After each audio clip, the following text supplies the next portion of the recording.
कल इमरान खान साहब और बुशरा बीबी से उनकी फैमिली मेंबर्स की मुलाकातों का दिन था, लेकिन ये मुलाकात नहीं होने दी गई। कल रात तक इमरान खान साहब की तमाम बहनें जो हैं वो बैठी रहीं और पार्टी कारकुनान भी बैठे रहे, पार्टी रहनुमा भी बैठे रहे और एहतजाज भी होता रहा। लेकिन रात 9-10 बजे तक मुलाकात नहीं होने दी गई और धरना जारी रहा और उसके बाद फिर ये धरना खत्म हो गया और इमरान खान साहब की बहनें अपने अपने घरों को चली गईं। इसी तरीके से बुशरा बीबी की फैमिली मेंबर्स के साथ भी मुलाकात नहीं करवाई गई और तीसरा वकला की मुलाकात थी, वकला की मुलाकात भी नहीं करवाई गई। ये एक सिलसिला तवील दौरानिए का चल रहा है और उसकी वजह सिर्फ एक है, क्योंकि ये जो सारे आप इवेंट्स देख रहे हैं, ईरान इसराइल अमेरिका जंग और उससे पहले गजा में फौज भेजने का मामला और उससे पहले बोर्ड ऑफ नेतन जो है उसमें शमूलियत का ऐलान और उससे पहले अगर आप पहुंच जाएं तो 5 साल की एक्सटेंशन रिटायरमेंट के बाद, ये वो तवातर के साथ इवेंट्स हो रहे हैं जिसकी वजह से इमरान खान साहब को कैद तन्हाई में गैर इंसानी सलूक में रखा गया और इस दौरान उनकी तबीयत भी खराब हुई और उनकी एक आंख भी जाया हो चुकी है। ये सारी बातें इसलिए मैं रिपीट कर रहा हूं ताकि आपके जहन में ये बात मौजूद रहे कि एक तरफ तो ये सिलसिला चल रहा है, अंदरूने मुल्क ये जुल्म सितम हो रहा है, दूसरी जानिब दुश्मनों के साथ, बदतरीन दुश्मनों के साथ आप बैठते हैं। हमारे हुक्मरान जो हैं सियासी और अस्करी, वो बैठते हैं और उनकी चापलूसी करते हैं, खुशामद करते हैं और उनसे खैरात भी वसूल करते हैं। ये सब कुछ किया जा रहा है, लेकिन अंदरूनी मुल्क जो है वो एक बदतरीन किस्म की फस्तायत मुसल्लत है। तो इन्हीं नहुसतों की वजह से अभी तक इनको कोई कामयाबी नहीं मिल रही। हर कोई भी अच्छा काम भी करने की कोशिश करते हैं, वो भी इनके गले पड़ जाता है। तो बहरहाल खबरों की तरफ चलते हैं। पहली खबर यह है, कल वजीर दाखिला मोहसिन नकवी साहब, और नकवी सरकार को कौन नहीं जानता, वो कल आए, प्रेस कॉन्फ्रेंस की और प्रेस कॉन्फ्रेंस में उन्होंने कुछ इंकशाफात किए। ये वजीर दाखिला हैं मोहसिन नकवी साहब और ये शहबाज शरीफ साहब से तगड़े हैं, वजीर आजम की बात नहीं सुनते, ये वजीर आजम से भी ऊपर हैं, इसलिए कि जनाब फील्ड मार्शल के इन लॉज की तरफ से ये उनके फैमिली मेंबर हैं और अजीज़ो अकारब में आते हैं और इसलिए इनको निगरान वजीर दाखिला, निगरान वजीर आला पंजाब बनाया गया। उस दौरान 9 मई भी हुआ, उस दौरान इलेक्शन चोरी भी हुआ, फिर वहीं से उठाकर इनको मुशीर दाखिला बना दिया गया, फिर सेनेटर बना दिया गया, फिर मुकम्मल वजीर दाखिला बना दिया गया, फिर पीसीबी का चेयरमैन बना दिया गया और फिर खसूसी एलजी का दर्जा तो है ही है। कल ये आते हैं और कल ये कहते हैं कि हम नहीं कहते कि दुबई या बाहर पड़े हुए सारे पैसे वापस ले आए, रोशन अकाउंट के तहत बाहर पड़ा हुआ 20 से 30% पैसा वापस ले आए और अगर आप 20 या 30% पैसा वापस लाएंगे तो वो 10 अरब डॉलर से ज्यादा हो जाएगा। और उन्होंने कहा कि पिछले 3 सालों में 100 अरब डॉलर से ज्यादा बैरून मुल्क गए और कराची में 1-2 लोगों को उठाने की देर है, पता चल जाएगा कि कैसे गए ये पैसे और बिजनेस कम्युनिटी बजट से पहले 10 अरब डॉलर पाकिस्तान वापस लाए। अब ये बात की जा रही है। अब मसला सिंपल सा ये है कि ये कहते हैं कि 100 अरब डॉलर बाहर है, उससे पहले मुराद सईद साहब ने बताया था कि 200 अरब डॉलर बाहर है और पाकिस्तानियों का। और उससे भी पहले मैं आपको बताऊं कि आप सुनकर हैरान हो जाएंगे कि जनाब इसहाक डार साहब हैं, वो 2014 में क्या कह रहे थे। वो 2014 में कह रहे थे कि स्विस बैंकों में पाकिस्तानियों के 200 अरब डॉलर पड़े हैं और उन्होंने कहा था इसहाक डार साहब ने 2014 में कि मैं और बतौर वजीर खजाना उन्होंने ये बात की थी कौमी असम्बली के फ्लोर पर खड़े होकर।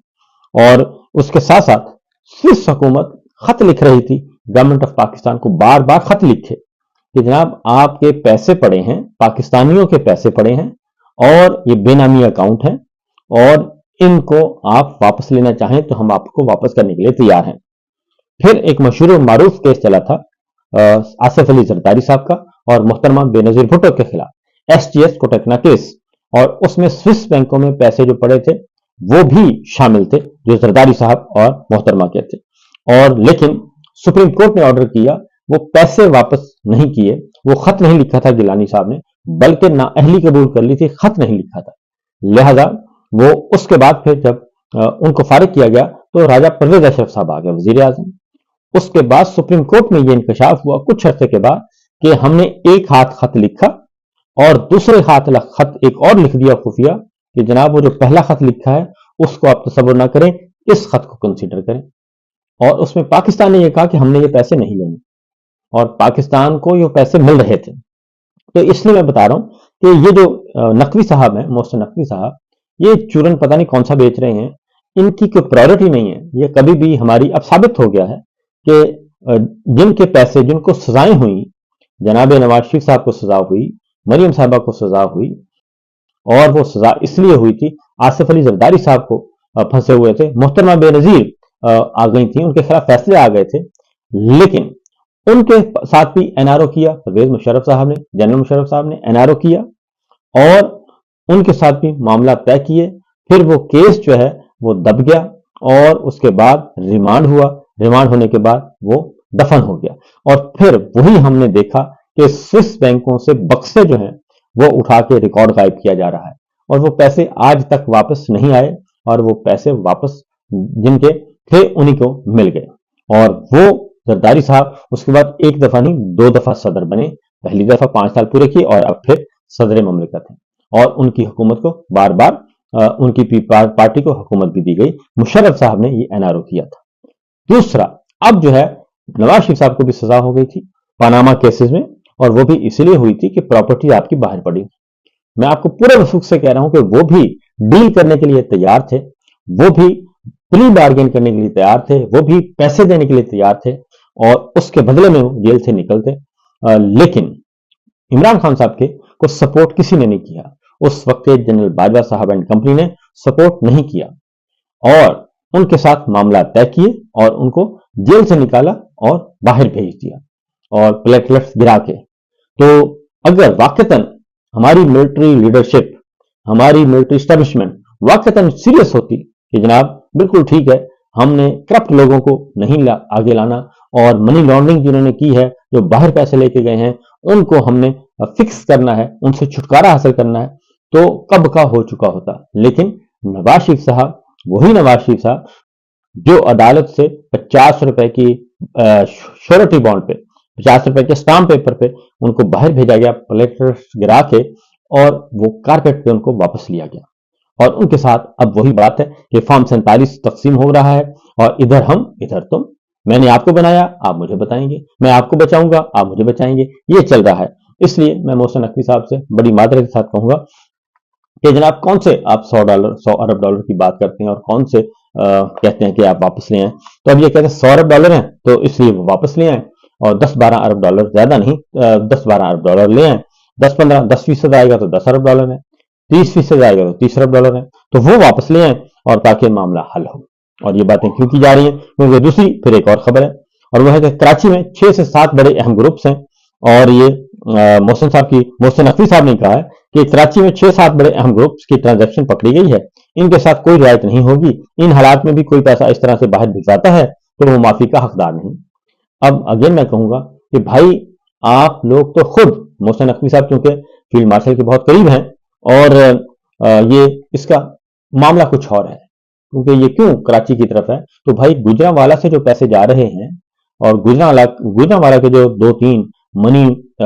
एक्सचेंज वाले हैं, वो जो पैसा भेज रहे हैं तो वो भी पता कर लें कि नून लीग के कौन से लोग हैं जिनका पैसा बाहर भेजा जा रहा है, आपको अंदाजा हो जाएगा।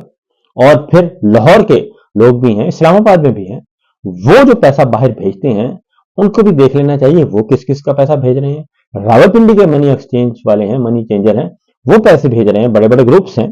उनको भी चेक कर लेना चाहिए। तो कराची में 6 से 7 बड़े ग्रुप्स की ट्रांजैक्शन पकड़ी गई, तो उनको क्यों पकड़ा जा रहा है? मसला ये है कि ये पीपल्स पार्टी को बुनियादी तौर पे, कराची का मतलब है पीपल्स पार्टी, गुजरांवाला लाहौर की बात करेंगे तो मतलब है नून लीग, तो लिहाजा फैसलाबाद की बात करेंगे नून लीग, मुल्तान की बात करेंगे पीपल्स पार्टी नून लीग। तो ये मामला है। ये क्यों कराची का जिक्र किया गया खास तौर पर? तो सर वो इसलिए किया गया कि पीपल्स पार्टी को मजीद थोड़ा सा करना है, झुकाना है और 25वीं जो तरमीम है उसमें आना है, बल्कि नहीं सॉरी 28वीं तरमीम में आना है और उस तरमीम के लिए पीपल्स पार्टी से बहुत कुछ वसूल करना है ताकि पीपल्स पार्टी मज़ाहमत ना करे और बिलावल भुट्टो साहब भी मज़ाहमत ना करें और आराम से चुप करके ये सारे मामला तय करें। वरना तो जो पकड़े हुए मुकदमात थे यही जरदारी साहब थे, यही बिलावल साहब थे, यही पीपल्स पार्टी थी और पीपल्स पार्टी की लीडरशिप थी और यही नवाज शरीफ साहब एंड कंपनी थे। तो आपने तो चलते मुकदमात वापस लिए और अगर आप वाकईतन आप सीरियस हैं तो फिर یہ فارن فنڈنگ کیس ہے یہ تو نون لیگ کا بھی ہے، یہ پیپلز پارٹی کا بھی ہے، اس کو لے آئیں۔ پھر آپ واقعتاً اگر سیریس ہیں تو پھر فارم 47 ان کو کیوں دیا؟ آپ نے تو الیکشن چوری کر کے ایک جعلی نظام بنا کے آپ نے تو ان تمام عناصر کو اقتدار میں لے کے آئے ہیں، تو اس لیے جناب یہ ڈھکوسلے ہیں، اس کے علاوہ اور کچھ نہیں۔ کل کی ایک اور خبر، اور وہ علیمہ خان صاحبہ اور عمران خان صاحب کی دیگر بہنیں جو ہیں وہ کل واک کرتی کرتی اڈیالہ جیل کے دروازے تک پہنچ گئیں، اور علیمہ خان صاحبہ نے خود بتایا، انہوں نے کہا جی ہم تینوں بہنیں آج اڈیالہ جیل کے گیٹ تک پہنچ گئی تھیں، ہمیں وہاں دیکھ کر پولیس کی حالت خراب ہو گئی کہ ہم یہاں کے کیسے پہنچ گئے، اور اس کے بعد انہوں نے ہمارے سامنے ہاتھ جوڑنا شروع کر دیے کہ آپ پیچھے چلی جائیں اور ہماری نوکری بچائیں، چھوٹے چھوٹے بچے ہیں، ہماری تو نوکریاں ختم ہو جائیں گی، آپ پہنچ کیسے گئے؟ اور اس کے بعد انہوں نے یہ کہا کہ پولیس والوں کے کہنے پر انہوں نے کہا کہ ہم پیچھے چلے گئے، اور ہم نے کہا کہ ان کی نوکریاں کم از کم کیوں خطرے میں ڈالیں ہم، اور وہ اس حد تک انہوں نے کہا کہ بخلائے ہوئے تھے، اور پھر یہی ہوا کہ ہم سارا دن ساری رات انتظار کرتے رہے اور ملاقات نہیں ہونے دی گئی۔ تو پیپلز پارٹی کے ساتھ میں آپ کو بتا رہا تھا کہ پیپلز پارٹی کو فارغ کرنے کا ارادہ ہے، یہ جو محسن نقوی صاحب نے کل بات کی ہے اس کا مطلب ہے پیپلز پارٹی کی لیڈرشپ کو انڈر پریشر کرنا اور معاملات کو دوبارہ سے ایک نئی بلیک میلنگ کہتے ہیں اس کو، پولیٹیکل بلیک میلنگ کہوں گا اور کچھ بھی نہیں کہوں گا۔ اور ایک طرح سے محسن نقوی صاحب کیونکہ زرداری صاحب کے بہت قریب ہیں،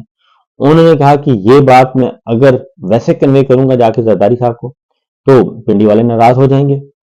فیلڈ مارشل صاحب ناراض ہو جائیں گے کہ یہ میری پالیسی جو آپ نے یہ کیوں کیا۔ لیکن محسن نقوی صاحب کے تعلقات زرداری صاحب کے بعد بہت اچھے ہیں اور بہت ہی اعتماد والے ہیں، بہت پیار کرتے ہیں، وہ بیٹا کہتے ہیں، تو اس لیے انہوں نے کہا کہ میں اگر اکیلا جا کے یہ خبر دوں گا تو مسئلہ بن جائے گا، اس لیے میں پریس کانفرنس کر دیتا ہوں، اور پریس کانفرنس میں میری بلے بلے بھی ہو جائے گی اور معاملات بھی ٹھیک ہو جائیں گے اور زرداری صاحب کو کنوے بھی ہو جائے گا۔ اب وہ زرداری صاحب کو علیحدہ سے بریف کریں گے کہ جناب مائی باپ ناراض ہیں بہت فیلڈ مارشل، تو آپ یہ نمبر 1 تو ترمیم میں سپورٹ کریں 28ویں ترمیم، اور جو وہ کہتے ہیں ضلع شلے بنا دیں، کراچی بھی آپ چھوڑ دیں، آپ اندرون بس موجیں کریں، کراچی چھوڑ دیں، اور کوئٹہ بھی، کراچی بھی، اسلام آباد بھی۔ ایک بات ہو رہی ہے کہ سب کے سب مرکز کے کنٹرول میں ہونے چاہیے، پشاور بھی، لاہور کو نہیں چھیڑیں گے کیونکہ لاہور جو ہے وہ ہے سلطنت رائے گنج کا حصہ ہے، اس لیے اس کو نہیں چھیڑیں گے، باقی سب کچھ اڑا دیں گے۔ تو ایک تو یہ بات ہے۔ دوسری بات جو اگلی خبر ہے وہ ہے کہ اگر پیپلز پارٹی نہیں مانتی، ڈٹ کر کھڑی ہے، الٹیمیٹلی ایوان صدر میں جانا ہے فیلڈ مارشل میں، اور فیلڈ مارشل جو ہے وہ صدر مملکت بننا چاہتے ہیں۔ یہ بات بہت پہلے بھی ہوئی تھی اور اب ایک بار پھر انتہائی مستند ذریعے سے یہ بات پہنچی ہے، اور انہوں نے کہا جی اصل گیم یہ ہے۔ تو زرداری صاحب جو ہیں ان کی چھٹی ہونے والی ہے، اور زرداری صاحب کو ہو سکتا ہے کہ ہیلتھ گراؤنڈز پہ ان کو فارغ کر دیا جائے، اور پھر جناب فیلڈ مارشل جو ہیں وہ ایک اور ٹوپی اپنے اوپر پہننا چاہیں گے، اور وہ ہوگی صدر مملکت کی، یعنی کہ ایک سول ٹوپی آ جائے گی، تو وہ صدر مملکت بھی ہوں گے، فیلڈ مارشل بھی ہوں گے، اور اس کے بعد کہ کیا مسائل ہوں گے یہ نہ وہ جانتے ہیں اور نہ ہم جانتے ہیں۔ تو بہرحال دیکھتے ہیں آگے آگے ہوتا ہے کیا۔ اب ذرا ایک اور خبریں، ایران کی طرف سے بھی کچھ خبریں لے لی جائیں گی کیونکہ وہ بھی بہت ہی امپورٹنٹ معاملہ چل رہا ہے۔ صدر ٹرمپ جو ہیں عاصم منیر صاحب کی تعریف مسلسل دوبارہ سے شروع کر دی ہے، اور انہوں نے کہا کہ جی آپ پاکستان میں، ایک صحافی سے انہوں نے کہا کہ آپ پاکستان میں رہیں کیونکہ آئندہ 2-3 دن میں پاکستان میں بہت کچھ ہو سکتا ہے، اور ہم پاکستان جانے پر زیادہ مائل ہیں۔ پاکستان کا انتخاب اس لیے کیا گیا ہے کہ زیادہ ممکن ہے کیونکہ وہاں فیلڈ مارشل عاصم منیر صاحب بہترین کام کر رہے ہیں، اور یہ صدر ٹرمپ نے نیو یارک پوسٹ کے رپورٹر کو بتایا، اور اتنی زیادہ اچھی انڈرسٹینڈنگ پائی جاتی ہے اس وقت فیلڈ مارشل اور جنرل عاصم منیر صاحب کی۔ تو یہ جو پارٹنرشپ ہے اتنی اچھی اور اعتماد کا رشتہ ہے، یہ کوئی اچھی علامت نہیں ہوتی، کیونکہ صدر ٹرمپ کا تعریف کرنا اور اس کا مطلب ہے کہ وہ کچھ مانگ رہے ہیں، کچھ احکامات دیے ہوئے ہیں کہ جناب آپ یہ کام کریں، آپ بہت اچھے ہیں، اگر آپ نہیں کریں گے تو پھر آپ بہت برے بن جائیں گے۔ تو یہ پریزیڈنٹ ٹرمپ کی دو دھاری تلوار ہے جو کہ وہ استعمال میں بروئے کار لاتے ہیں، اور کبھی کبھی بہت زیادہ تیز دھاری یہ تلوار ہے، یہ چلتی ہے۔ اس کے بعد جناب اگلی خبر وہ ہے کمانڈر قدس کو فورس نے یہ کہا ہے کہ مزاحمتی محاذ پہلے سے زیادہ مضبوط ہو چکا ہے اور ہم جارحیت کے مقابلے کے تیار ہیں، दुश्मन को खाली हाथ वापस नहीं जाने देंगे, और ये अमेरिका को भी कहा है और उन्होंने इसराइल को भी कहा है। और तीसरा ये कि नेतन्याहू के लिए कोई अच्छी खबरें नहीं है। इसराइल के जंगी जराइम के नतीजे में इटली ने इसराइल के साथ दिफाई मुआहदा मुअत्तल कर दिया है, और उन्होंने कहा कि जी हम ये काम फिल वक्त नहीं कर सकते। साबिक अमेरिकी वज़ीर ख़ारजा हिलरी क्लिंटन भी बोली हैं। उन्होंने कहा ईरान के साथ मुज़ाकरात जो हैं, ईरान के साथ मुज़ाकरात में अमेरिका अपनी सिफारती बर्तरी खोकर इंतहाई कमजोर पोजीशन पर आ चुका है। और तीसरा ये कि इसराइल के जंगी जराइम, इटली ने इसराइल के साथ दिफाई ताउन का मुआहदा मुअत्तल कर दिया। और इसी तरीके से आगे बढ़ें तो सदर ईरान ने यह कहा है कि आबनाए हुर्मुज़ की नाकाबंदी के अमरीकी दावे नाकाम हो चुके हैं, और ईरान से मुंसलिक 4 बहरी जहाज और मजमूई तौर पर 20 जहाज जो हैं वो आबनाए हुर्मुज़ से गुजर चुके हैं, और किसी भी सूरत में ये चैलेंज